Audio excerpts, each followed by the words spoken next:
des fois plus que les intervenants et les contenus qu'on peut avoir sur un salon ou un meeting, c'est les petits miracles qui se font dans la pause, autour d'un café, une petite discussion, les rencontres qu'on fait avec les autres participants, et qui des fois génèrent des partenariats et des choses très belles pour la suite.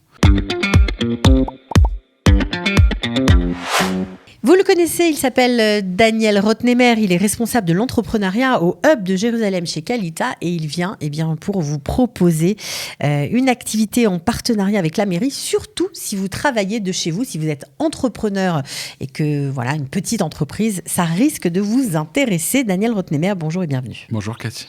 Ravi de vous retrouver parce que c'est vrai que vous êtes toujours à l'affût pour proposer de nouvelles activités et laisser les entrepreneurs vraiment s'intégrer dans la société israélienne au maximum. C'est très important pour vous. Oui, bien sûr. S'intégrer, s'installer, prendre toute leur place et donner à Jérusalem leur couleur aussi, apporter leur couleur.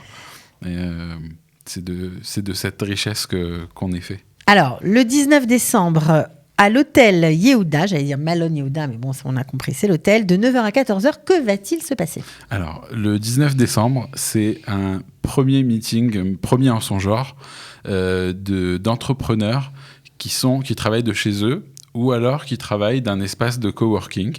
On considère ça aussi comme un travail un peu à la maison. Seul, quoi. Des gens qui travaillent seuls. C'est des gens en fait qui travaillent seuls, qui sont généralement en début de parcours. On estime que quelqu'un qui est en milieu de parcours, il a déjà son bureau ou son magasin, etc. Généralement, les gens qui travaillent de chez eux, ou d'un espace de coworking, c'est pour essayer de gérer avec les frais et de ne pas avoir des frais trop importants. Voilà, de location trop importants. C'est toute profession confondue ? Alors, toute profession confondue. Et ça peut être des gens aussi qui sont en milieu de parcours, mais qui ont choisi de travailler à la maison parce que c'est leur façon de travailler. De fonctionner. Et c'est leur façon de fonctionner. Alors, ça veut dire quoi ? Ça peut être des journalistes, des informaticiens, oui, ça peut être des coiffeurs. Oui, ça peut être comme il y en a beaucoup à Jérusalem. Ça peut être aussi des gens qui font des ventes, des petites ventes à la maison, des chaussures pour enfants, au chocolatier, etc. C'est pour tout le monde.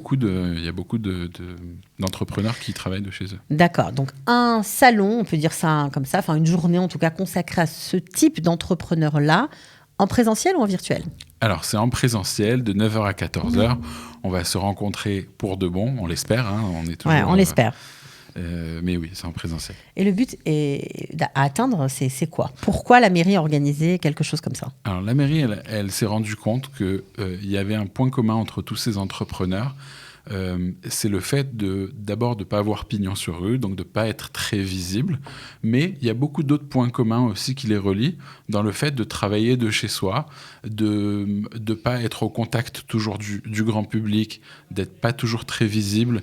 Et des fois aussi, le fait d'être en début de parcours, c'est aussi un point commun entre ces gens-là et qu'il fallait leur amener des outils et essayer de les faire réseauter entre eux pour qu'ils puissent se développer dans les meilleures conditions. Alors, pour cela, j'imagine qu'il y aura des intervenants différents. Alors, il y aura 4 intervenants et je vais en parler tout de suite, mais des fois, et c'est en ça qu'un meeting en présentiel, il est très important, des fois, plus que les intervenants et les contenus qu'on peut avoir sur un salon ou un meeting, c'est les petits miracles qui se font dans la pause, autour d'un café, une petite discussion, les rencontres qu'on fait avec les autres participants et qui, des fois, génèrent des partenariats et des choses très belles pour la suite. Non. Mais effectivement, on a 4 intervenants, dont Eshkol Nevo, l'écrivain, qui va venir nous parler de son expérience d'écrivain, qui a travaillé de chez lui pendant plus de 20 ans, écrivain israélien très célèbre, et qui va venir partager son expérience. Mais voilà, il y aura d'autres intervenants aussi qui vont nous donner chacun de son contenu et pas seulement des astuces ou de l'inspiration, mais aussi du concret, des activités, savoir vraiment comment réseauter et comment travailler avec les autres en communauté. Alors pour ceux qui suivent l'actualité, en tout cas ce qu'il se passe en Israël, il y a aussi un autre écrivain, un jeune écrivain, qui n'a que 2 livres à son actif, mais qui a un livre qui a cartonné en Israël, qui s'appelle La liste Areshima en hébreu. Exactement. Alors lui, il va parler de quoi ? Il va donner des trucs pour s'organiser ? Alors lui, il va être plus dans le côté... inspiration peut-être, et un tout petit peu de stratégie aussi, mais c'est organiser... sa vie entrepreneuriale, la vie de son entreprise vers un rêve vers une vision, quelque chose qui nous projette dans le long terme et qui nous permet de placer des actions tous les jours pour construire son entreprise et la développer. Areshima, la liste dont il parle, c'est la liste des rêves qu'on a et des objectifs qu'on a à atteindre. Et lui, il va nous donner, bien entendu, les techniques pour réaliser les plus grandes aspirations qu'on peut avoir dans son entreprise ou dans sa vie privée. Bon, alors vous avez dit qu'il allait quand même avoir du concret. Je crois que ce sera en milieu de matinée vers 11h15 avec une femme, alors là, qui va organiser une espèce d'activité de réseautage. Je ne sais pas comment ça s'organise vraiment, vous allez peut-être m'en dire plus. Oui, alors Tsipi Rahmani, elle vient nous parler du networking, du réseautage, comment...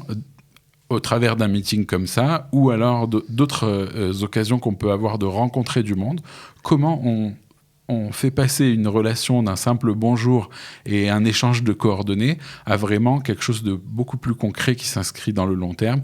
Elle va nous faire bouger, elle va nous donner une activité avec des cartes à remplir et toutes sortes de choses qu'on va devoir faire pour apprendre davantage sur les gens qui sont autour de nous et imaginer des partenariats et des choses qu'on va pouvoir faire ensemble dans le long terme. Ok, donc c'est vraiment important d'y participer si on rentre dans cette catégorie-là. Ça va avoir quoi comme conséquence d'après vous, Daniel ? Comme conséquence, ce qu'on espère, c'est que tous ceux qui vont participer, on attend 300 personnes sur ce meeting. Il y en a déjà presque 200 qui sont inscrits, donc il ne reste pas grand-chose comme place. Il faut vraiment se presser à s'inscrire. Se dépêcher, bien sûr. Se dépêcher. Ce qu'on attend après ça, c'est qu'il y ait des communautés qui se forment, des communautés d'entrepreneurs, comme on en a une d'ailleurs ici à Kalita. On a un réseau d'entrepreneurs qui se rencontrent tous les mardis. On va ouvrir bientôt une prochaine session, mais ça, on en reparlera, Cathy.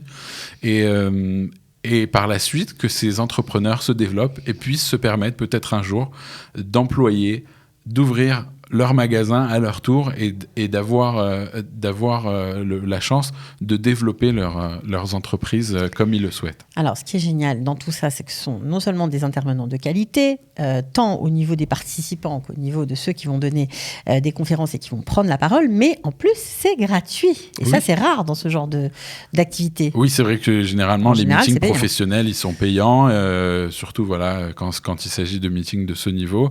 Mais là, c'est une première, donc la mairie, elle met tous les moyens. Elle veut vraiment que les gens participent. On nous a demandé vraiment de solliciter, d'inviter un maximum de monde. Mais en même temps, comme je vous l'ai dit, les places commencent à être prises. Alors, on fait comment pour s'inscrire ? Parce que c'est gratuit, mais j'imagine qu'il faut quand même Alors, voilà, il faut quand même s'inscrire. Bien entendu, l'accès au meeting, elle est sous les conditions du Tava Yarok, donc du pass sanitaire israélien. Et il faut s'inscrire sur le lien d'inscription qu'on va mettre dans la description de la vidéo. Eh bien, écoutez, c'est parfait. En tout cas, Daniel, merci beaucoup d'être venu. Il y a une autre petite précision ? Voilà, si pour une raison ou pour une autre, vous avez du mal avec le lien d'inscription, l'hébreu, etc., n'hésitez pas à me contacter, soit par mail sur danielrotnemer@kalita.org.il ou au 02 542 54 31. Je ferai tout pour vous aider à vous inscrire et à participer, surtout ne pas rater. C'est génial. Merci beaucoup, Daniel, et bonne chance à tous ceux qui vont participer à ce meeting. À bientôt. Merci, Cathy. À bientôt. Ciao.